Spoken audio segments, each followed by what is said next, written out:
पण राऊतसाहेब काल फोटो सेशनच्या निमित्तानं सगळे काय? नेते एकत्र होते आणि येऊ द्या ना, ही एक उद्धव ठाकरे आणि संसद एकनाथ शिंदे एका फ्रेम मध्ये दिसले, पण दोघंही एकमेकांशी बोललेही नाही, एकमेकांकडे पाहिलंही नाही आणि वेगवेगळ्या ठिकाणांवर बसले. उद्धव ठाकरेंनी शिंदेच्या शेजारी बसणं टाळलं.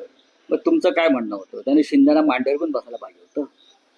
सांगा ना तुम्ही, सांगा ते शिंदेना त्यांनी मांडीवर पण बसावं अशी तुमची अपेक्षा आहे का? काय?